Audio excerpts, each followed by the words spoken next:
প্রথমার্ধের যোগ করা সময়ের একদম শেষ মুহূর্ত ইভান পেরিসিচের অ্যাসিস্ট থেকে ক্রোয়েশিয়ার পেতার মুসার গোল, স্কোর লাইন ২-২। গ্যালারিতে তখন পিনপতন নীরবতা, কিন্তু কেউ কি ঘুণাক্ষরেও ভেবেছিল দ্বিতীয়ার্ধের বাঁশি বাজার ঠিক ২ মিনিটের মাথায় পুরো মাঠের হিসাব একেবারে উল্টে যাবে।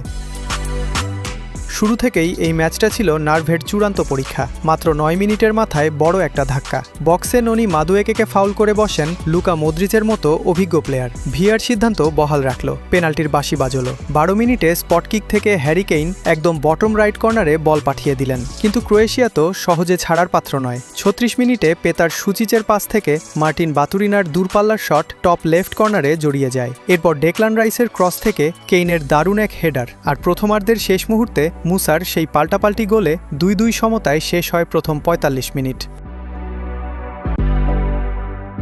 দ্বিতীয়ার্ধ শুরু হতেই ইংল্যান্ডের ঝটিকা আক্রমণ। ৪৭ মিনিট, ডান দিক থেকে এলিয়ট অ্যান্ডারসনের নিখুঁত পাস।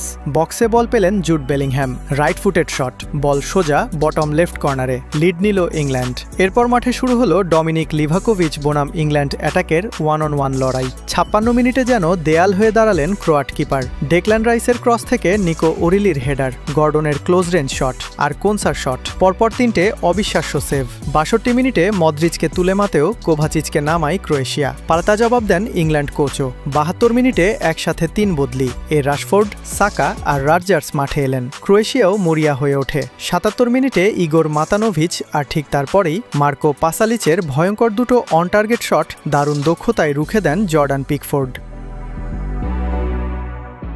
৮৪ মিনিটে কোভাচিচের আরও একটা দুর্দান্ত শট সেভ করেন পিকফোর্ড, আর তার ঠিক ১ মিনিট পরেই ৮৫ মিনিট। ক্রোয়েশিয়া যখন সমতায় ফেরার জন্য অল আউট পুশ করছে, ঠিক তখনই বুকায়ো সাকার দারুণ এক পাস। বক্সের মাঝখানে বল পেয়ে গেলেন বদলি নামা মার্কাস রাশফোর্ড। এক পলক দেখলেন, তারপর সোজা বট রাইট কর্নারে শট, ৪-২। ম্যাচের ভাগ্য ওখানেই সিলগালা। ৯০ মিনিটের এই high voltage roller coaster ride যদি আপনারও পালস রেট বাড়িয়ে থাকে, তবে ফুটবলের এমন থ্রিলিং সব ইনসাইড আপডেট পেতে সাবস্ক্রাইব করে রাখুন রাশফোর্ড, সাকা, বেলিংহাম আর কেইন। ইংল্যান্ডের এই বেঞ্চ স্ট্রেংথ আর অ্যাটাকিং লাইন আপ ক্রোয়েশিয়ার ডিফেন্সকে যেভাবে শেষ মুহূর্তে চিরে ফেলল, তাতে একটা প্রশ্ন থেকেই যায়, এই ফায়ার পাওয়ারকে পুরোপুরি আটকে দেওয়ার মতো ট্যাকটিক্স কি আসলেই কোনো দলের হাতে আছে?